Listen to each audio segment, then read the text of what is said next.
主所爱的传道人及弟兄姐妹们，大家好，大家平安。Sejahtera para hamba Tuhan dan Bapak Ibu yang Tuhan kasihi di dalam Yesus Kristus. 感谢主，上帝健康再次用网络团契来歌颂、赞美并思想主的话语。Puji Tuhan memberikan kita semua kesehatan. Pada siang hari ini kami boleh melalui Zoom bersekutu bersama-sama untuk memuji Tuhan dan juga untuk merenungkan firman Tuhan. Mari kita mempersiapkan hati kita untuk memulai persekutuan. 好，这个时候我们预备我们的心，我们要开始聚会。Tinggikanlah Tuhan Allah kita dan sujudlah menyembah di hadapan gunungnya yang kudus. Sebab kuduslah Tuhan Allah kita. 你们要尊崇耶和华我们的神，在他的身上下拜，因耶和华我们的神本为圣。阿们。我们要唱一首诗歌，就是这一生最美的祝福。Kita akan memuji Tuhan.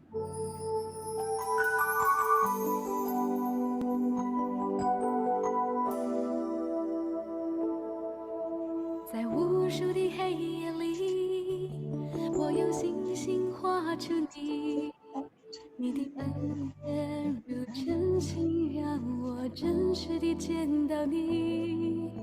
在我的歌声里，我用音符赞美你，你的美好是我今生颂扬的。这一生最美的祝福，就是能认识主耶稣。这一生最美的祝福，就是能信靠主耶稣。走在高山深谷，他会伴我同行。我知道这是最美的祝福。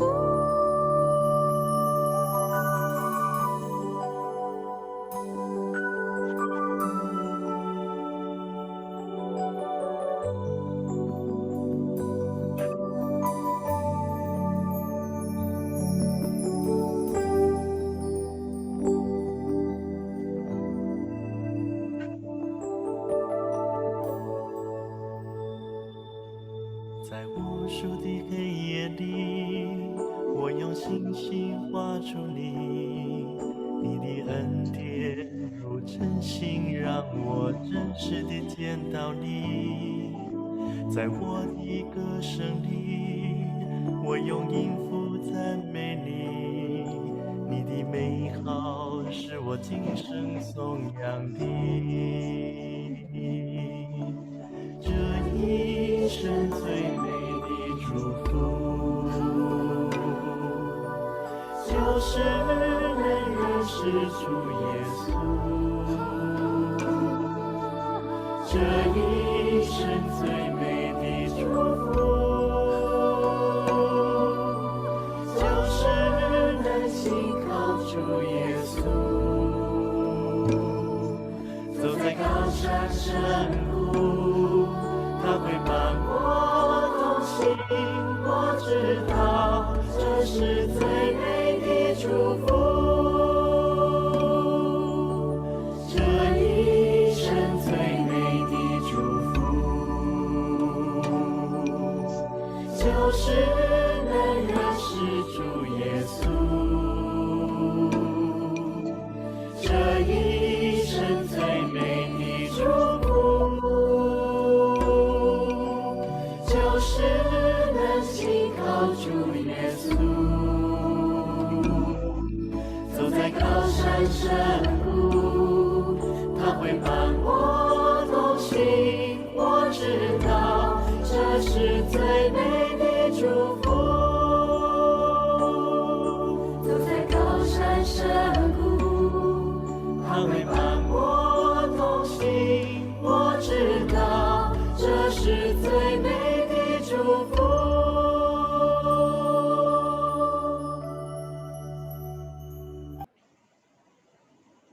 好，这个时候我们一同低头祷告。Mari kita tunduk di dalam doa。我们在天上的父，感谢主你的慈爱与恩典，我们能够平安的度过一周的时间。今天我们再一次用网络团契来歌颂赞美你，并聆听主你的话语。有潘牧师真道，求主你触摸潘牧师的病痛，也祝福潘牧师的侍奉及他的家人。主啊，求主你接近我们的心思意念，敞开我们的心来聆听主的教导，让我们在基督里可以领受各样属灵的福分，能顺服主并侍奉主，蒙主的喜悦和祝福。谢谢主耶稣。主啊，我们也纪念到有病痛软弱及富康的弟兄姐妹们，为他们祷告。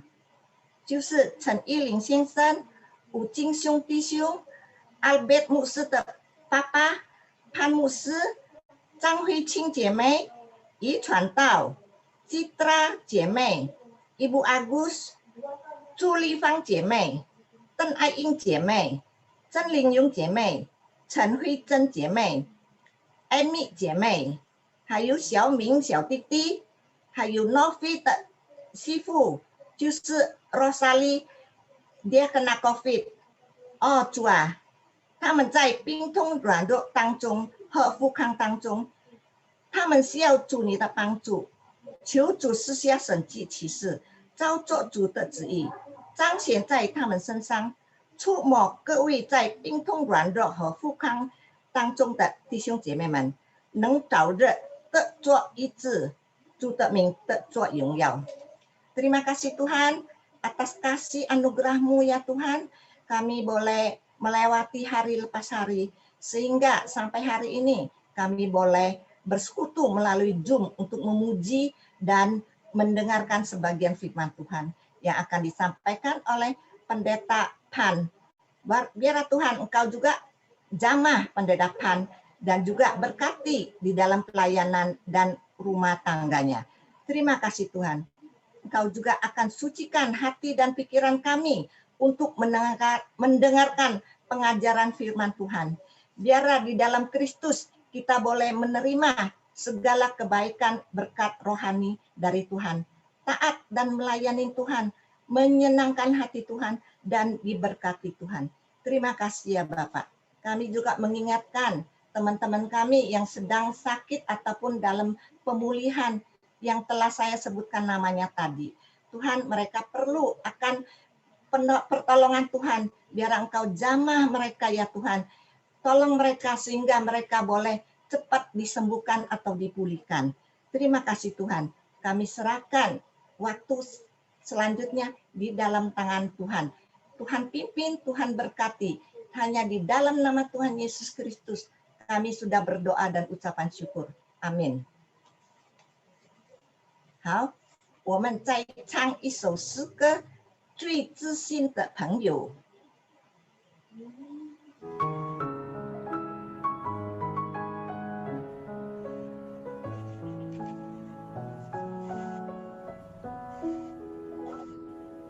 主，你是我最知心的朋友，主，你是我最亲爱的伴侣。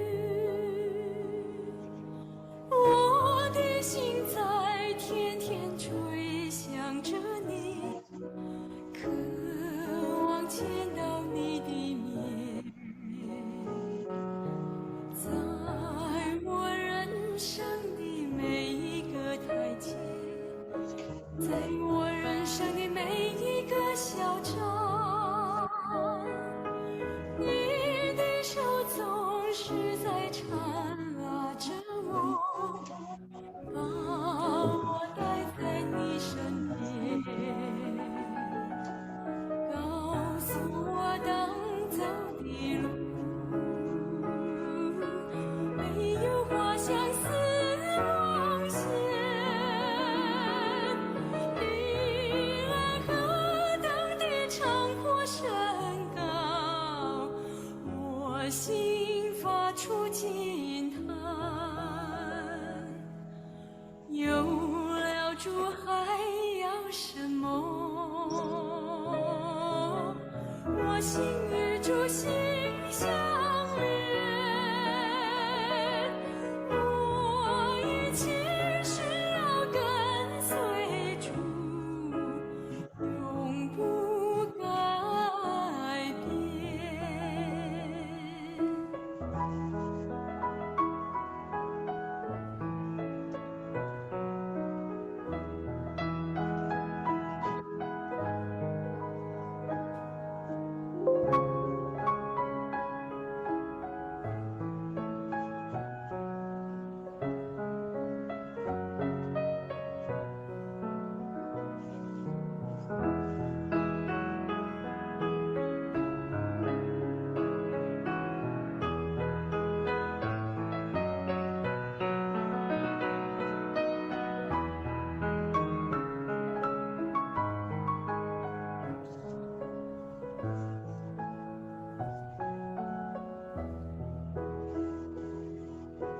主，你是我最知心的朋友，主，你是我最亲爱的伴侣，我的心在天天追想着你，渴望见到你的面，在我人生的每一个台阶，在我人生的每一个小站，你的手总是在缠拉着我，把我带在你身边，告诉我当走的路，没有花相思枉闲。你爱何等的长阔山高，我心发出惊叹，有了主还要什么？我心与主心相连，我一切是要跟随主，永不改变。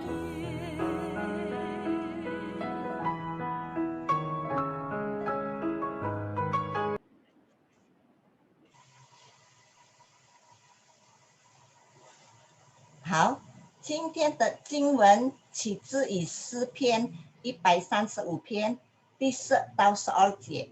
Firman Tuhan terambil dari Mazmur pasal 135 ayat 10 sampai 12. 好，我们先用华语的念一遍。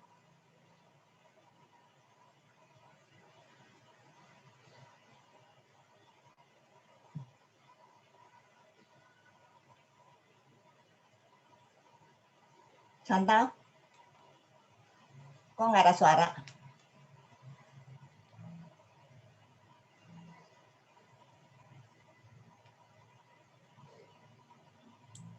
我来读是吧 Ya.？OK， 好好，对不起，刚才没有听到。好，诗篇135篇。诗篇135篇10到12节。12节。圣经是这样记着说，他击杀许多的民，又杀掳大人的王，就是亚摩利王西宏和巴珊王噩，并迦南一切的国王，将他们的地赏赐在他的百姓以色列为业。好， yang bahasa Indonesia, dialah yang memukul kala banyak bangsa dan membunuh raja-raja yang kuat. Sihon, raja orang Amori, Og, raja negeri Basan, dan segala kerajaan Kanaan. Dan memberikan tanah mereka sebagai milik pusaka kepada Israel umatnya. 好，我们在唱诗来预备我们的心，来领受主的话语。Mari kita memuji sebuah pujian untuk mendengarkan firman Tuhan yang akan disampaikan oleh Pan Muse.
好，这个时候我们要聆听神的话语，由潘牧师来分享给我们。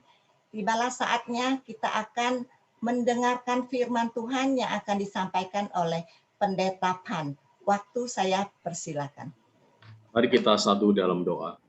Tuhan Yesus, terima kasih untuk kebaikan yang kami terus alami dalam hidup kami, sehingga hari ini Tuhan memungkinkan kami untuk persekutuan Kaleb via Zoom ini. Kami telah memuji nama Tuhan dan kami akan mendengarkan firman Tuhan.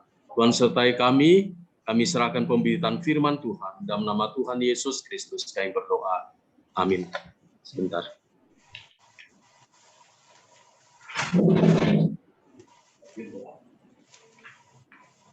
Ya, saya mau share screen ya.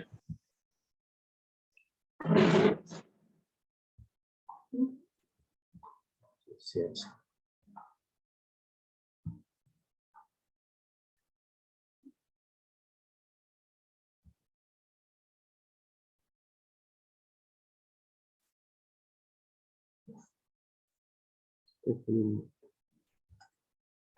Kelihatan ya?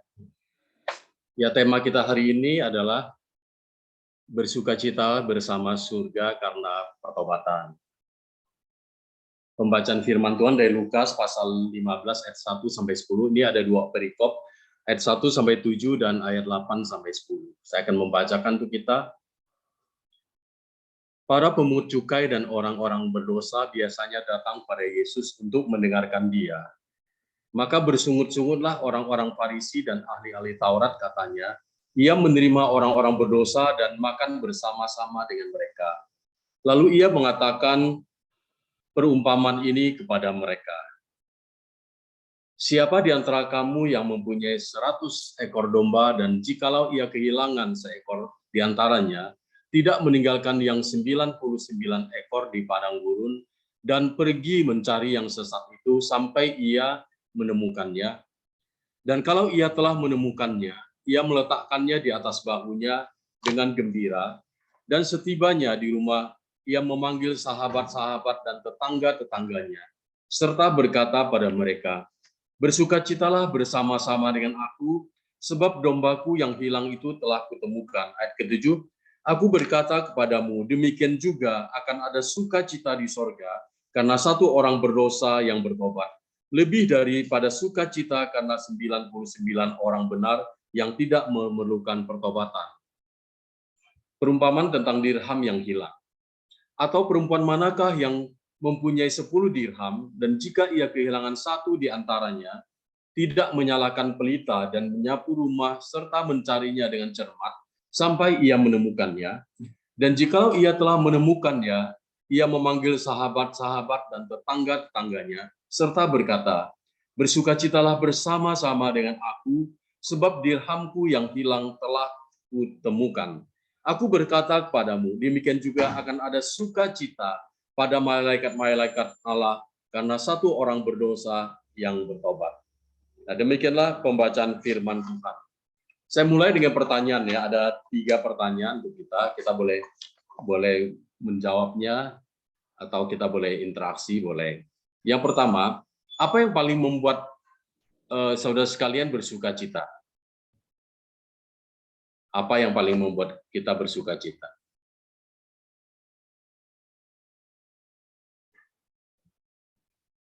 Kira-kira apa?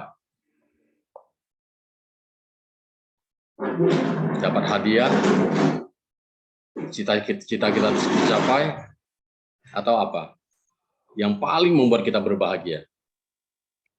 Diselamatkan Tuhan Yesus. Diselamatkan Tuhan Yesus. Ya. Nah, itu berkaitan dengan pertanyaan kedua ya. Apa yang paling membuat Allah bersukacita? Kira-kira. Biasa membuat kita bersukacita, langsung kita kaitkan dengan berkat-berkat jasmani, keberhasilan usaha, cuan yang gede gitu kan. Kesehatan kita disembuhkan dari sakit penyakit, ya, banyak hal ya membuat kita sukacita. Tapi apa yang paling membuat Allah bersukacita? Kira-kira apa? Ada yang boleh menjawab? Karena kita sudah diselamatkan, Tuhan bersukacita. Ya, Tuhan bersukacita ya, sesuai pembacaan tadi. Tapi kalau sukacita yang kita alami dan menurut Allah itu nyambung nggak gitu kan? Misal kita sukacita tidak ada kaitan dengan keselamatan, Tuhan sih memberikan berkat bagi kita, kesehatan, kecukupan gitu ya. Manakah lebih penting ya, sukacita secara jasmani atau sukacita yang Allah maksudkan? Ada sukacita ilahi. Ya tentu berkaitan ya. Jadi ya, apa yang menjadi sukacita Allah, yaitu ketika orang berdosa, menyadari dosanya, menyadari bahwa tanpa dia bertobat, dia akan binasa di neraka. Berarti dia menyadari bahwa Allah bersukacita ketika manusia sadar akan dosanya, dia berbalik kepada Tuhan, bertobat. Tanpa ada pertobatan, tidak ada pengampunan. Tanpa pengampunan, tidak ada keselamatan. Nah, itu apa yang menjadi sukacita Allah ketika orang berdosa bertobat, itu juga harus menjadi sukacita kita. Itu yang ditekankan di sini. Ya, saudara kasih dalam Tuhan Yesus Kristus, dalam pelayanan Tuhan Yesus Kristus, ini jelas bahwa ada 2 kelompok orang dalam pembacaan kita yang datang untuk mendengarkan Yesus. Kelompok pertama ada orang Farisi, datang bukan untuk sungguh-sungguh mendengar apa yang Tuhan Yesus firmankan, tapi mereka datang untuk mengawasi Tuhan, untuk mencari kesalahan Yesus. Kira-kira kesalahannya apa? Misal ketika Yesus berbuat baik, menyembuhkan orang sakit, menolong orang ketika hari Sabat, mereka anggap itu sudah melanggar. Lalu Tuhan Yesus menghadapinya dengan hikmat. Yang kedua ada kelompok orang berdosa, orang-orang termarginalkan, ya, orang-orang terlantar yang penuh pergumulan. Waktu itu umat dalam pelayanan Tuhan Yesus, umat Tuhan dijajah oleh bangsa Romawi. Mereka begitu tertekan dari segi sosial, dari segi ekonomi. Tidak ada pengharapan, tapi Tuhan datang mengabarkan berita sukacita. Ada khotbah tentang ucapan bahagia. Berbahagia orang miskin di hadapan Tuhan, karena mereka akan berduka cita, mereka akan dihibur. Yang berbahagia orang teraniaya, karena mereka juga akan namaku, kata Tuhan Yesus, Anda berbahagia. Mau miskin, terlantar, terjadi aniaya, oleh namaku kamu akan dianiaya. Tuhan Yesus katakan berbahagia. Jadi kelompok orang yang datang mendengar, dan pada akhirnya mereka bisa meresponinya. Tuhan Yesus begitu dekat. Maka orang Farisi mengkritik, kok Yesus makan bersama dengan orang berdosa? Orang Farisi menganggap mereka benar, tidak perlu pertobatan. Mereka anggap orang berdosa tidak perlu dijangkau. Mereka hindari, mereka jauhi, tapi Tuhan Yesus tidak. Hati Yesus tidak demikian. Perumpamaan Tuhan Yesus tentang domba yang hilang, dirham yang hilang. Bahkan ayat berikut dalam pasal 11, ayat 11 sampai yang berikut tentang anak yang hilang. Itu menggambarkan tentang kasih Allah yang mencari kucek domba yang hilang dan dirham yang hilang. Menggambarkan tentang kasih Allah yang mencari ketika satu ekor domba yang hilang. Orang itu meninggalkan 99 ekor, mencari yang seekor yang hilang sampai dapat. Itu di ayat 4. Kita misal punya 100, ya hilang satu cincailah, nggak perlu gitu. Tapi bagi pemilik domba itu, satu pun berharga. Dia tinggalkan 99, dia cari, menempuh perjalanan, mungkin naik bukit, turun lembah, tempat yang terjal, dia harus sabar, matahari jeli, di mana dia nyangkut, di mana dia bersembunyi. Ada hujan badai, angin kencang, dia terus mencari sampai dia menemukan. Mungkin domba itu tidak bisa merengek lagi ya, karena kehabisan tenaga. Tapi gembala itu, pemilik domba itu datang menemukannya. Nah, dia bila menemukannya, ia meletakkannya di atas bahunya dengan gembira. Kemudian ia memanggil sahabatnya dan tetangga-tetangganya dan bersukacita bersama karena domba yang hilang telah ditemukannya kembali. Demikian juga dengan satu dirham, pemilik dirham memiliki 10, satu hilang, dia pun mencari yang satu itu dengan cermat, dia menyapunya di bawah senter untuk melihat dalam kegelapan, mencari sampai menemukan, dan pemilik dirham itu bersukacita bersama teman-temannya. Nah, ini jelas bahwa ini menggambarkan kasih Allah itu kasih yang mencari. Kita tahu semua orang berdosa. Di ayat firman Tuhan yang saya cantumkan itu menjelaskan bahwa manusia jatuh dalam dosa dan semua manusia ada dalam dosa. Orang berdosa adalah orang yang terhilang, seperti domba yang tersesat. Dia tidak tahu jalan arah pulang. Harus ada gembala yang pergi menemukannya di tengah kesesatannya. Dia tidak lagi sadar jalan benar yang mana gitu. Itu kondisi. Kasih Allah itu kasih yang mencari, kasih yang care, kasih yang peduli, yang penuh belas kasihan. Dia mengasihi orang berdosa. Ada banyak ayat yang mengatakan bahwa orang berdosa adalah orang yang terhilang, sesat seperti domba. Mazmur, Yesaya, Yeremia, dan juga Rasul Petrus juga mengingatkan. Sebab dahulu kamu sesat seperti domba, tapi sekarang kamu telah kembali pada gembala dan pemelihara jiwamu. Mazmur mengatakan, aku sesat seperti domba yang hilang. Carilah hambamu ini sebab perintah-perintahmu tidak kulupakan. Yesaya mengatakan, kita sekalian sesat seperti domba, masing-masing mengambil jalan sendiri. Tapi Tuhan telah menimpakan kepada kejahatan, telah menemukan kita, menimpakan kejahatan kepadanya, kejahatan kita sekalian. Dia menanggung. Ya. Umatku tadinya seperti domba yang hilang. Mereka dibiarkan sesat oleh gembala-gembalanya. Dibiarkan mengembara di gunung-gunung. Mereka berjalan dari gunung ke bukit, hingga lupa akan tempat berbaringnya. Itu menggambarkan suasana ketidaknyamanan ketika orang tersesat atau domba yang tersesat. Menggambarkan manusia yang berdosa. Kita dulu sebelum percaya Yesus juga demikian, tersesat, yang akan binasa kalau tidak bertemu Tuhan Yesus, tidak percaya Tuhan Yesus Kristus. Nah, mengapa Allah mencari? Ya, mengapa pemilik domba, pemilik dirham mencari? Ya karena dia mengasihi miliknya. Pemilik domba mengasihi domba, pemilik dirham menyayangi dirhamnya. Nah, kita manusia berdosa dikasih Allah itu, puji nama Tuhan, itu suatu kasih karunia. Bukan kebaikan kita, bukan andil kita. Yesus bisa menebus kita. Allah membenci dosa, tapi Allah mengasihi orang berdosa. Nah, kita pun juga demikian. Jangan membenci orang karena kesalahannya pada kita. Tapi membenci kelakuannya. Membenci dosa, tapi mengasihi orang berdosa. Tetap ya, kita mendoakan orang yang masih hidup dalam dosa, yang belum percaya Tuhan Yesus, doakan suatu saat Roh Kudus bekerja. Lihat orang lain bersaksi mungkin dengan firman Tuhan. Roh Kudus bekerja menggerakkan hatinya untuk buka hati terima Tuhan Yesus.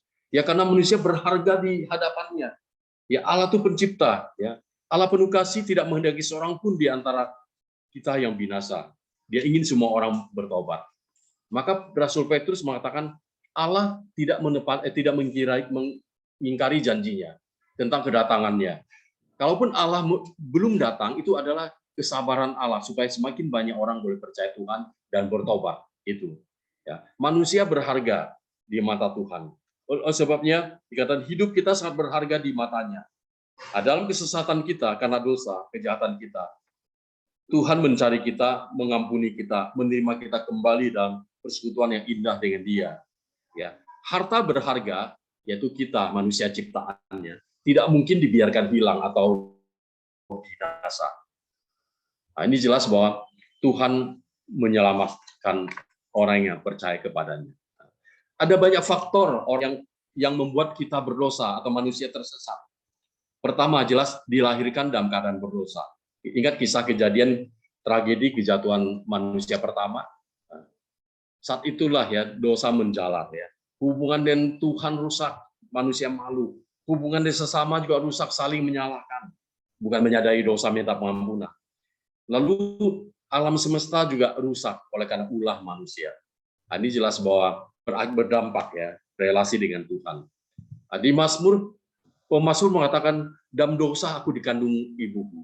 Berarti jelas manusia bayi yang lahir pun ya masih polos, tidak ngomong kasar, belum dapat berbuat dosa pun dilahirkan dalam keadaan berdosa.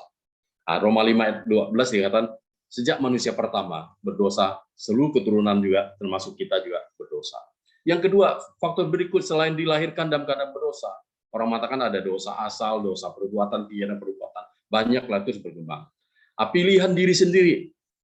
Pilihan sendiri jelas bahwa dalam Lukas 10 ayat 11 sampai 32, Lukas 15 ya, bukan 10. Lukas 15 ayat 11 sampai 32, itu ada kisah anak yang hilang ya. Dia pergi dari rumah bapaknya, itu kemauan dia sendiri, pilihannya sendiri. Bapak, bagilah harta benda dengan aku. Bapaknya punya anak sulung, dia anak bungsu.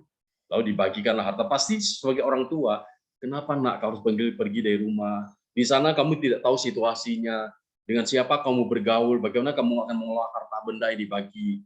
Pasti secara manusia dia berkeras, beli bagianku, kemudian dapat harta warisan, kayak gue ya, maksudnya harta benda ya, dan dia pergi meninggalkan rumahnya. Dia dalam pilihannya ia berpikir ia pintar, ternyata dia bodoh ya, nggak berhikmat, tidak bijaksana, karena menurut kemauan sendiri dan tidak mendengar suara bapaknya. Bapaknya sabar menunggu kepulangan anaknya kapan gitu. Mungkin dia buka pintu lihat dari kejauhan ada nggak orang jalan menuju ke rumahnya. Ternyata di tempat dia pergi, anak bungsu menghabiskan harta bendanya dengan orang-orang yang nggak benar dan pergaulan dengan pelacur, menghabiskan harta. Sampai dia menghidupi dirinya pun dia bekerja dengan peternak babi. Sampai dia memakan makanan babi aja tidak diberikan. Lalu dia teringat, di rumah bapakku banyak pekerja. Baiklah aku pulang, aku akan mengaku dosa kepada bapakku, bahwa aku telah berdosa pada surga dan pada Bapa. Terimalah aku sebagai pegawaimu. Seperti itu. Dia punya kesadaran akan dosa, ketidakmampuan, keterbatasan akan kebinasannya. Dia tidak mau meninggal di perantauan. Dia pulang ke rumah bapaknya. Ternyata bapaknya menerima dia kembali. Ini berarti bahwa hati Allah itu hati seperti seorang bapak yang tidak memperhitungkan seberapa besarnya dosa anak-anaknya, tapi dia dengan tangan terulur menerima kembali. Itu jelas bahwa perumpamaan itu begitu indah, menggambarkan kita, saya dan saudara sebelum percaya Yesus ada terhilang, tersesat. Tapi ketika Tuhan mengasihi kita, Roh Kudus bekerja, kita boleh percaya. Kita mendengar firman Tuhan, ya, kita boleh meresponinya. Bapaknya menerima kembali seutuhnya. Ada pesta, dipakai jubah, dipakai cincin, ya, pemulihan status dan sebagainya. Orang berdosa juga terhilang, tersesat karena tidak mengerti firman Tuhan. Yesus katakan, kamu sesat sebab kamu tidak mengerti kitab suci maupun kuasa Allah. Maka kenapa kita perlu membaca firman Tuhan, yang merenungkan firman Tuhan, mendengarkan khotbah dan sebagainya. Faktor lain disesatkan oleh orang lain.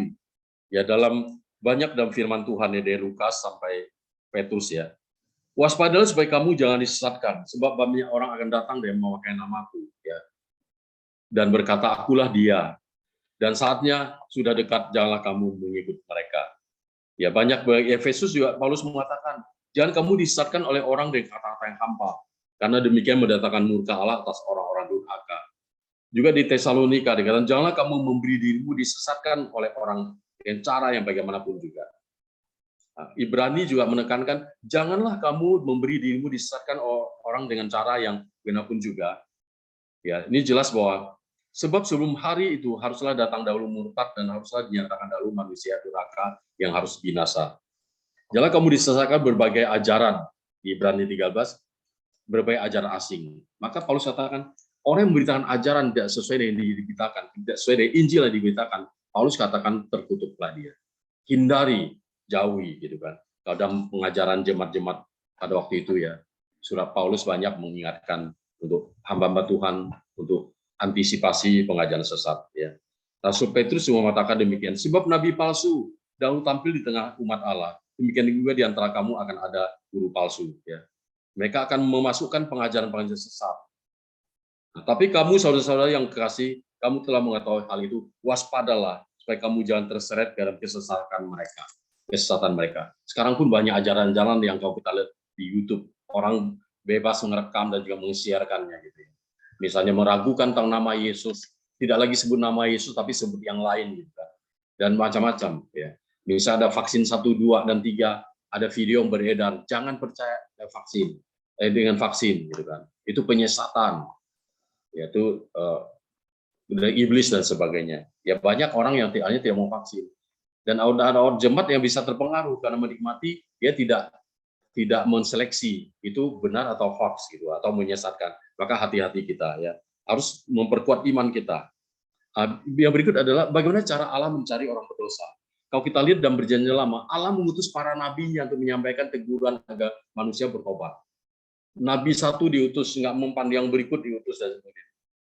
Nabi-nabi mengacu pada pengajaran Musa ya, agar mereka mengasihi Tuhan ya, dengan segenap hati dan mengasihi sama dengan segenap hati juga.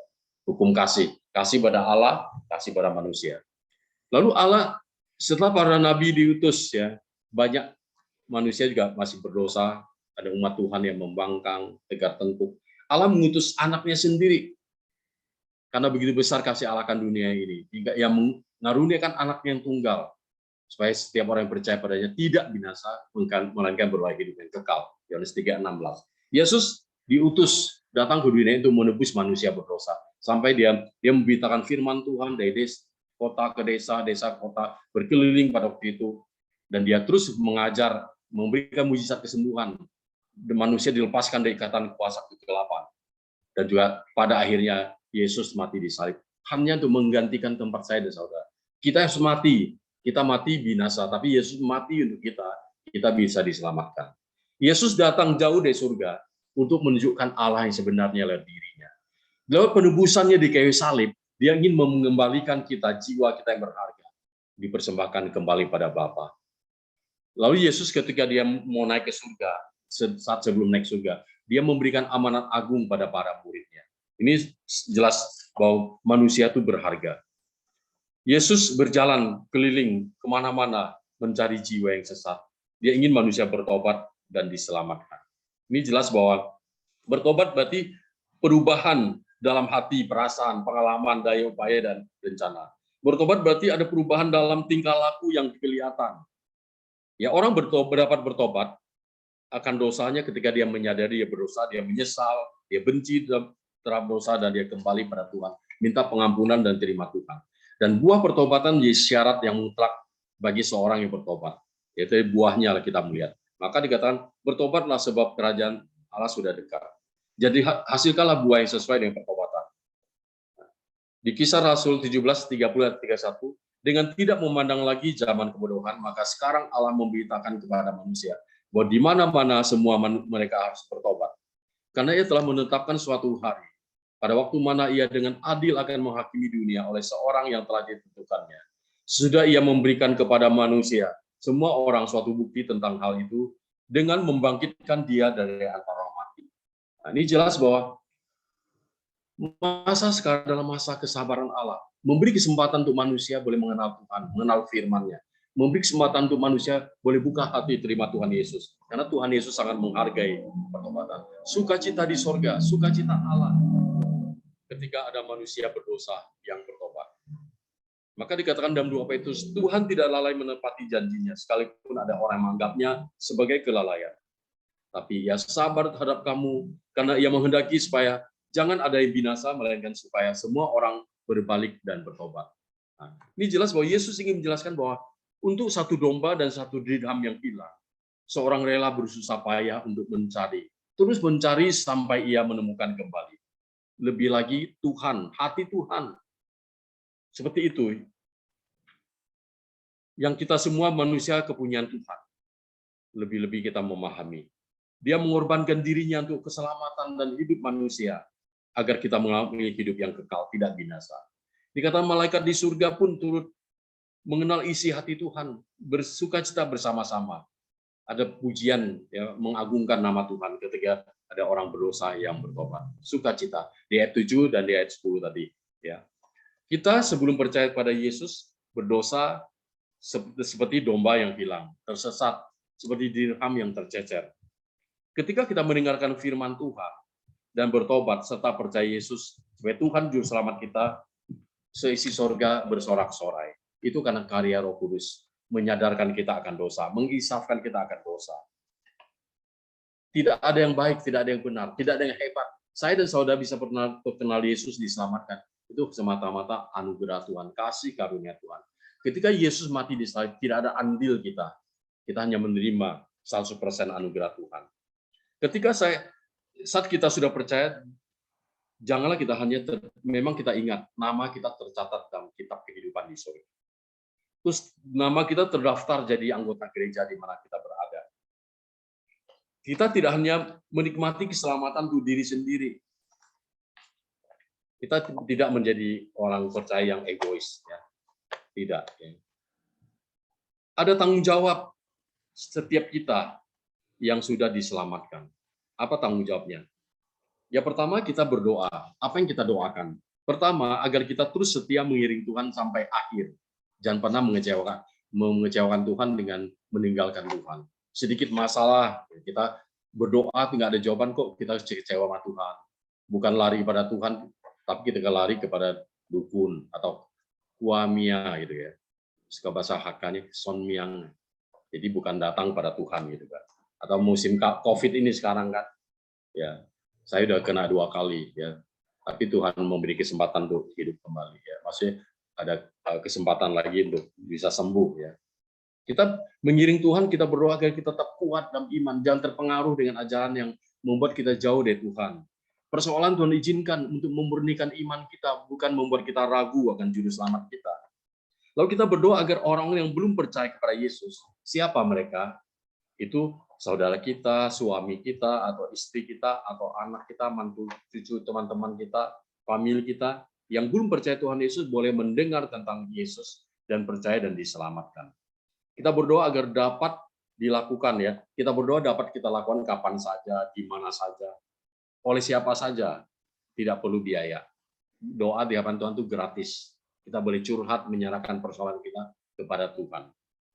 Nah, yang kedua adalah kita mendukung para penginjil, tenaga misi garis depan, dengan doa dan dana dan pengutusan.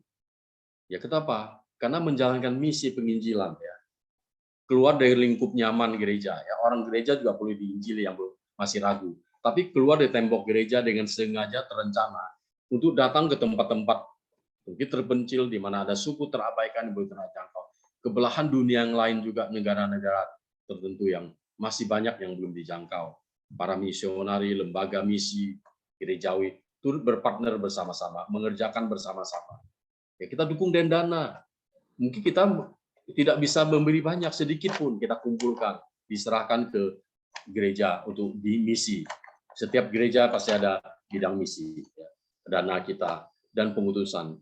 Sebagai contoh, saya melayani di Gereja Kristus Permai. Kami terus mendoakan misi ya, baik di dalam maupun di luar negeri. Terus ada satu yayasan share ya, tentang pengutusan misi, kami bersama-sama beberapa bagi gereja tuh bersama pasti bisa ya. Lalu kami komitmen tuh tahun ini awal 2022 Januari sampai Desember kami turut mengutus dengan mendukung doa dan dana seberapa kami bisa gitu ya. Bersama beberapa gereja menanggung ya biaya pengutusan satu orang misionari utusan lintas budaya gitu ya di sebuah suku di Indonesia. Nah, itu selama setahun nanti kita evaluasi lagi, nanti kita terus menerus ya. Sudah kita kirim dana setahun dan setiap minggu kita juga wartakan mendoakan misi dan juga persembahan misi terbuka, jemaat mau ngasih 10.000, 5.000, 24.000 sampai nggak ada batas, kita akan kumpulkan di akhir tahun, kita akan dukung seberapa yang kita janji untuk mendukung, gitu kan. Terus mendoakan. Ini supaya semakin banyak orang percaya, surga terus bersorak-sorai karena jiwa-jiwa yang bertobat. Ya, gereja tidak pasif tapi juga mengambil inisiatif akan hal ini. Karena keputusan selagi hidup untuk percaya pada Yesus menentukan keselamatan seseorang sehingga tidak menyesal ya. Ingat perumpamaan tentang Lazarus yang miskin dan orang kaya ya. Ketika Lazarus meninggal dibawa ke pangkuan Abraham. Orang kaya meninggal, tetapi dia menderita gitu kan. Dikatakan suruhlah Lazarus bangkit karena ada 5 saudaraku di sana. Bapak Abraham katakan ada pada mereka kesaksian kitab Nabi, kitab Musa dan kitab para Nabi. Nah, berarti mereka hanya tahu beragama, tapi tidak menghidupi firman itu, tidak lahir baru, tidak bertobat selagi. Tapi setelah meninggal sudah terlambat. Yesus katakan, akulah kebangkitan dan hidup. Barang siapa percaya padaku, ia akan hidup walaupun ia sudah mati. Dan setiap orang yang hidup dan yang hidup dan yang percaya padaku tidak akan mati selama-lamanya. Percayakah engkau akan hal ini? Ini jelas bahwa selagi hidup perlu percaya Yesus. Selagi hidup kita perlu menyediakan Yesus bagi orang lain. Maka penginjilan hanya ada di dunia. Misi dijalankan hanya selagi kita hidup. Nah, kesaksian Yohanes kan jelas begitu besar kasih Allah akan dunia ini sehingga dia memberikan Yesus anaknya yang tunggal. Supaya kita yang percaya padanya tidak binasa melainkan beroleh hidup yang kekal. Itu sebabnya pekabaran Injil harus terus kita lakukan. Itu tugas penting dan mendesak bagi setiap orang percaya dan bagi gereja sebelum Yesus datang kedua kali. Yesus memberikan aman agung agar muridnya pergi ke seluruh dunia, menjadikan semua bangsa muridku, mengajar mereka apa yang Tuhan ajarkan. Ya, Tuhan memberikan jaminan penyertaan sampai pada kesudahan zaman. Nah, di dunia sekarang kan ada kurang lebih 7 miliar manusia ya. Ada 16.700 kelompok suku yang perlu perjangkauan di seluruh dunia. Di Indonesia ada 276,5 juta ya jiwa lebih ya. Tapi ada 127 suku yang terabaikan. Maka gereja orang percaya perlu berdoa. Gereja dihimbau untuk mengadopsi suku-suku, mempelajari budaya mereka dan mengutus orang-orang yang akan memenangkan mereka. Kita sebagai yang mungkin dianggap dapat sudah tua, nggak muda lagi. Siapa bilang tidak bisa melakukan misi? Pertama berdoa, yang kedua kita mendukung dengan dana. Kita bisa sisihkan uang jajan kita, pemberian anak cucu kita, misalnya berapalah kita untuk misi gitu kan, dan sebagainya. Itu yang perlu penting ya. Saudara kasih dalam Tuhan Yesus Kristus, itu salah satu contoh ya. Ada orang-orang Indonesia yang melayani di berbagai negara dengan sebuah badan misi. Ada yang melayani di Myanmar, Kyrgyzstan, Kamboja, Hong Kong, dan Filipina, Guinea-Bissau, Fiji, dan sebagainya, India. Misalnya kalau saudara pleasure atau wisata ke Hong Kong ya bisa ke keluarga ini, mereka melayani ya. Melayani orang Indonesia di sana, orang Indonesia melayani orang Indonesia. Juga ada Johan Kusmanto juga ya, keluarga Carl, Danny Boy, ya banyak ya di sini. Ada 7 keluarga di sini melayani bersama badan misi yang lain. Tentu yang ini yang saya cantumkan. Di Filipina juga ya ada ya, boleh mendoakan mereka ya. Saudara kasih dalam Tuhan, apa yang menjadi sukacita Allah yaitu orang berdosa bertobat. Ketika saya dan saudara percaya Tuhan Yesus, Tuhan bersukacita.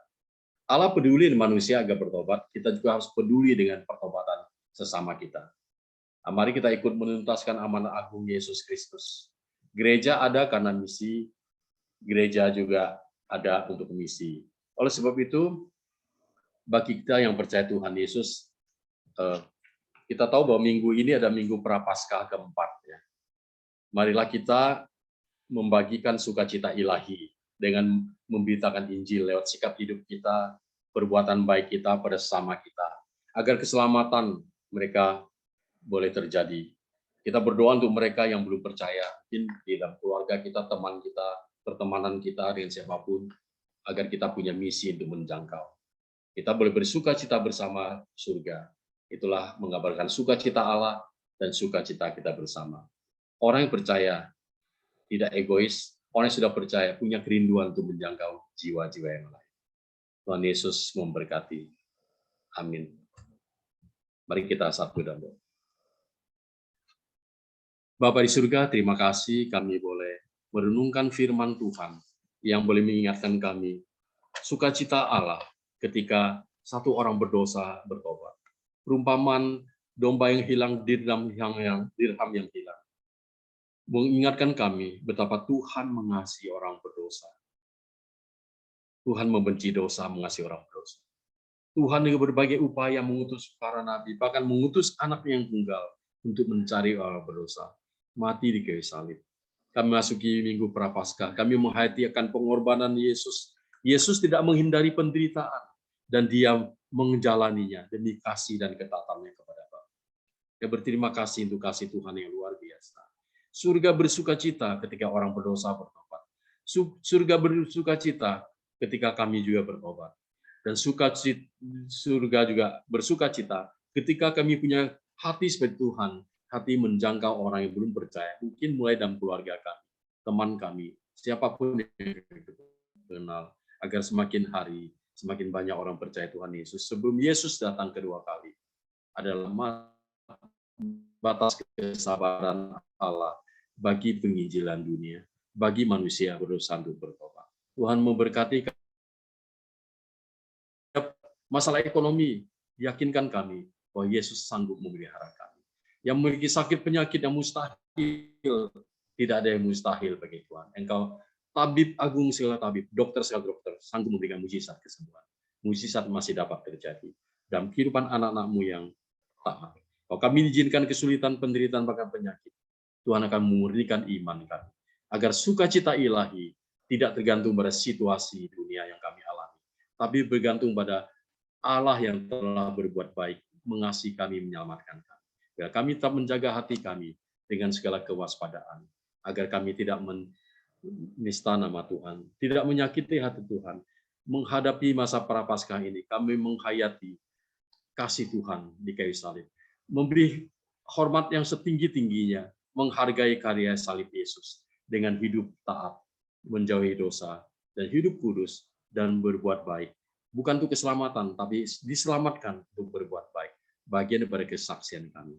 Meskipun kami usia sudah banyak, tapi tidak menghalangi kami untuk terlibat dalam misi. Dengan dana, dengan persembahan, dengan doa-doa kami. Kami menjadikan doa sebagai gaya hidup kami dan pelayanan kami untuk misi. Lewat gereja kami masing-masing. Tuhan memberkati kasih kami semua. Dalam nama Tuhan Yesus Kristus, kami berdoa dan bersyukur. Haleluya. Amin. Amin. Terima kasih Pak Nuse atas firman yang sudah disampaikan. Tuhan memberkati. 好，这个时候我要做立场的会务报告。下周四，就是3月31日，讲员夫子节牧师、竹林邓爱英姐妹，pelayanan untuk hari Kamis yang akan datang yaitu tanggal 31 Maret yang akan melayani firman Tuhan adalah Pendeta Timotius Hu dan yang liturgis Ibu Ten Ai Ing. Terima kasih atas partisipasi Bapak Ibu sekalian.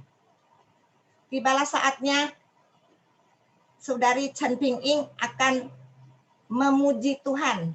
好，这个时候由陈品英姐妹她要献唱一首诗歌，我把这个时间交给陈品英姐妹。嗨，弟兄姐妹们，大家平安。谢谢。我今天有唱一首歌，这首歌我昨天晚上写的，一被等候。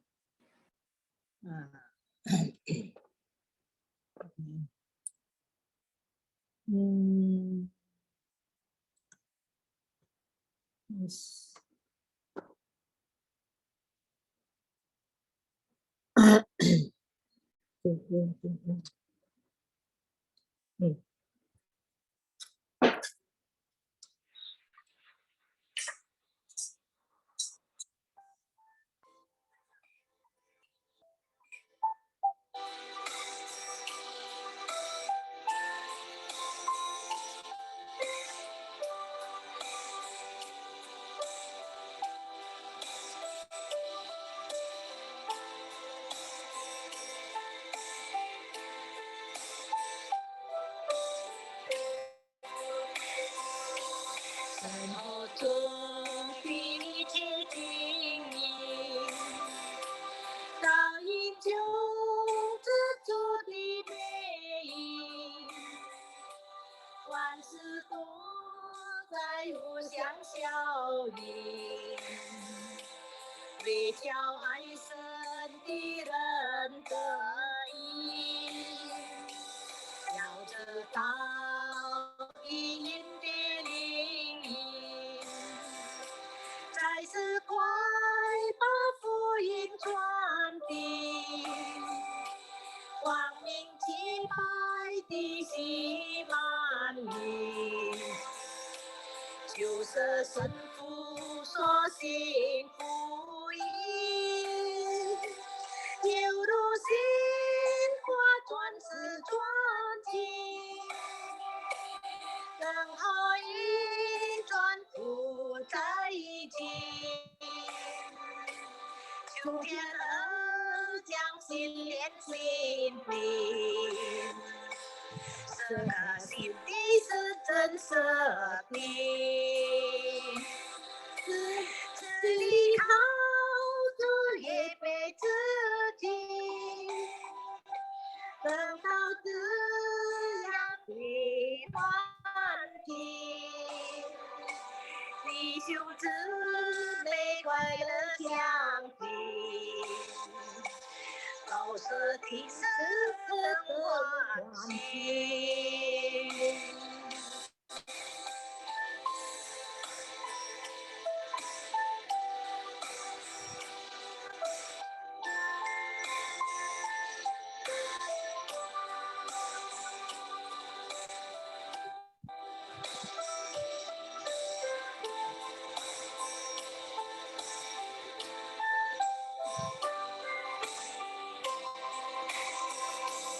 生活中的一切经历，倒映就这主的背影，万事都在互相效应，为叫爱神的人得益，要知道一言的灵引，才是快把福音传递，光明洁白的心满意，就是神父所行的义，犹如鲜花转世传奇，更好一转不在一起，求天恩将相连心灵，这颗心地是真实的，只依靠主一辈子己，等待这样的环境，弟兄姊妹快乐相聚，都是听诗更欢喜，风风狂阳欢惜别离，曾经苦也是有不对，曾经路也是有不对。谢谢陈品英姐妹所献唱的诗歌，但愿一切歌颂赞美都归于我们在天上的父。好，这个时候我们要结束今天的家乐团契聚会。Kita akan mengakhiri persekutuan Kaleb pada sore hari ini.